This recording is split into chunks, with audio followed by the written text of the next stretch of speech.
Assalamualaikum warahmatullahi wabarakatuh. Perkenalkan, nama saya Sinan Labidin, Taruna Perdana TPH, NRP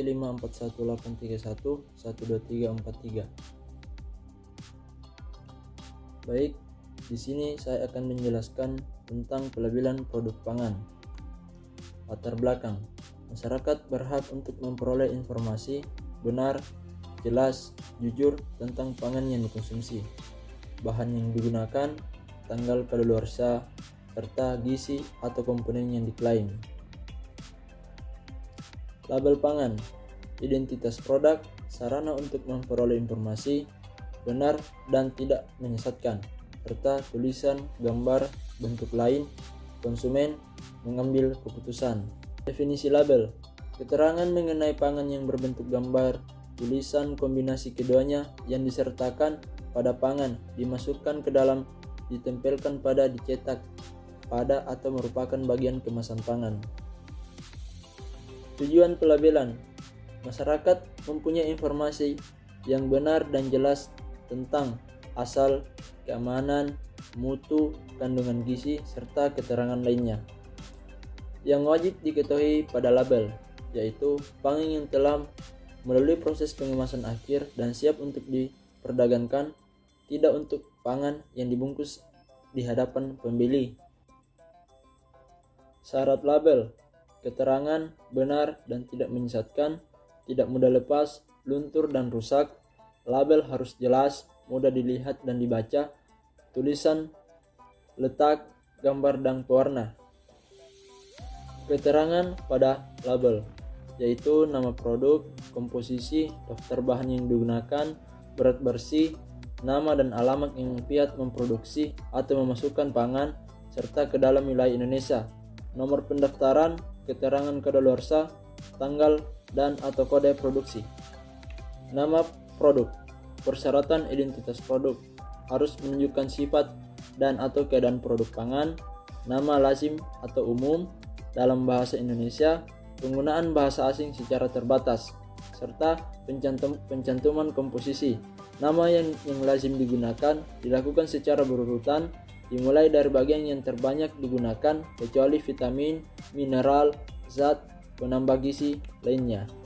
Pencantuman nama dan alamat yang memproduksi atau yang memproduksi, yang memasukkan atau yang memproduksi, yang memasukkan, yang mengedarkan atau yang diproduksi oleh, untuk.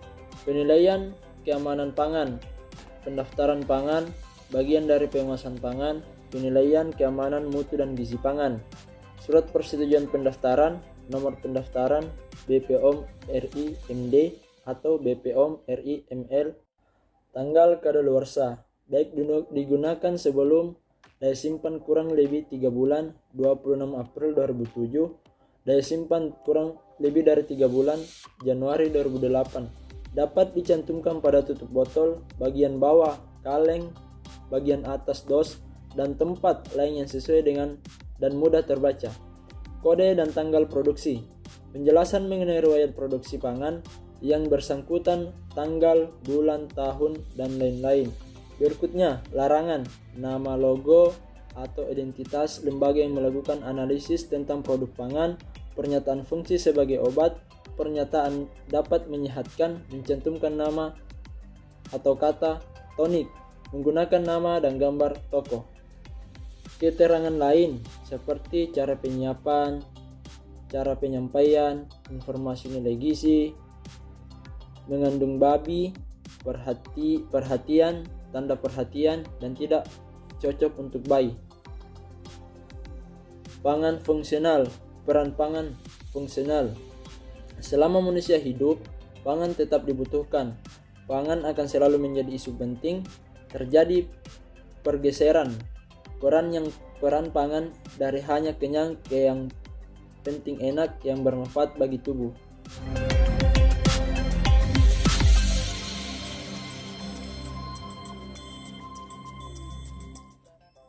Berikut peran pangan. Fungsi gizi, yaitu fungsi primer, memenuhi kebutuhan dasar. Fungsi sensori, yaitu fungsi sekunder, rasa, aroma, penampakan. Fungsi fisiologik, fungsi tersier, regulasi pertahanan tubuh, regulasi ritmik kondisi fisik, memperlambat penuaan, mencegah penyakit karena pangan, serta menyembuhkan dari penyakit. Definisi pangan olahan yang mengandung satu atau lebih komponen fungsional yang berdasarkan kajian ilmiah, mempunyai fungsi fisiologis tertentu, tidak membahayakan dan bermanfaat bagi kesehatan, serta mencantumkan klaim yang diizinkan. Contoh pangan fungsional yaitu minuman probiotik untuk kesehatan, spirulina, cuka sari apel, serta pangan yang mengandung serat pangan, itu yang memenuhi persyaratan yang ditentukan. Ketentuan mengandung satu atau lebih komponen fungsional secara ilmiah maupun yang telah melalui proses. Berdasarkan kajian ilmiah dianggap mempunyai fungsi fisiologis tertentu yang bermanfaat bagi kesehatan.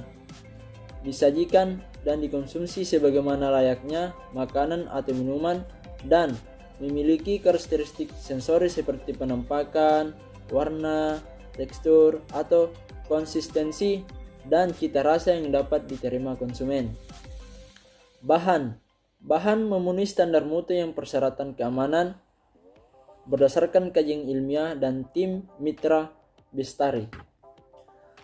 Tim Mitra Bestari, kumpulan pakar penilai komponen pangan fungsional, terdiri dari farmakologi klinis, teknologi pangan, gizi masyarakat, dan dokter ahli gizi. Mengkaji perihal efek merugikan, efek menguntungkan, anjuran konsumsi, dan klaim. Pengkajian ilmiah, proposal, justifikasi, metoda, dan hasil pengujian, referensi, dan lain-lain. Pengkajian oleh tim Mitra Bestari, serta penilaian dan penetapan oleh Badan POM. Komponen pangan fungsional, yaitu vitamin, mineral, gula, alkohol, asam lemak tidak jenuh, peptida dan protein tertentu, asam amino, serat pangan, prebiotik, probiotik, kolin, lecitin, dan inositol, karnitin dan sukailen, isoflavon, fitosterol, filofenol, polifenol, serta komponen fungsional dan yang akan ditetapkan kemudian. Contoh klaim: vitamin A dapat membantu menurunkan risiko rabun senja. Karotenoid beta karoten dapat bermanfaat sebagai antioksidan. Sedangkan vitamin D dapat membantu penyerapan kalsium. Diet gizi seimbang dengan asupan asam folat yang cukup dapat mengurangi risiko terjadinya kegagalan tabung saraf pada janin.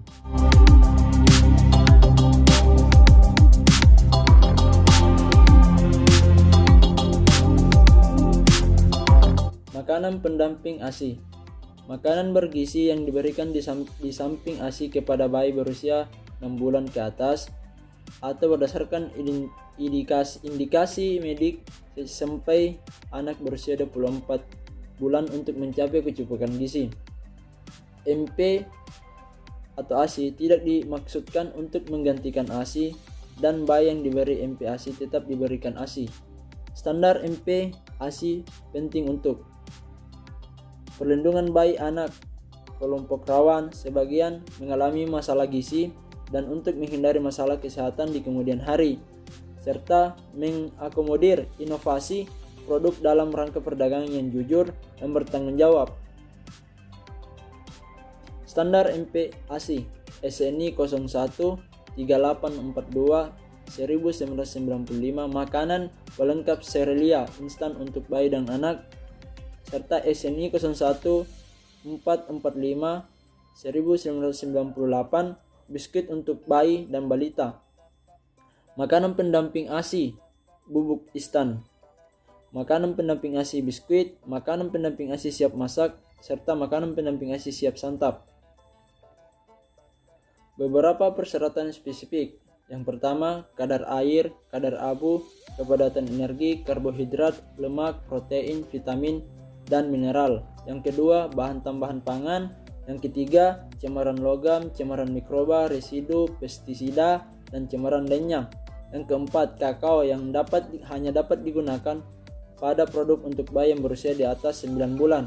Yang kelima, bahan-bahan yang sesuai untuk bayi atau anak usia 6-24 bulan.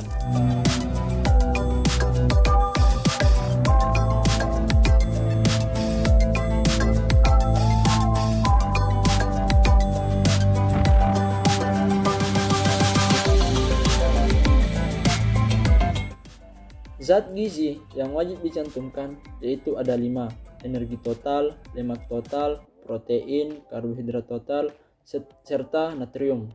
Zat gizi lain yang wajib dicantumkan jika mengandung zat gizi tersebut dalam jumlah tertentu, misal jumlah serat lebih dari 0,5 per sajian.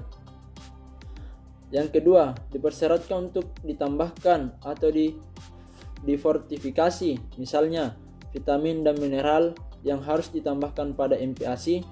Serta yang ketiga, memuat klaim yang berkenaan dengan zat gizi tersebut, misal mencantumkan mengandung vitamin C yang harus dicantumkan.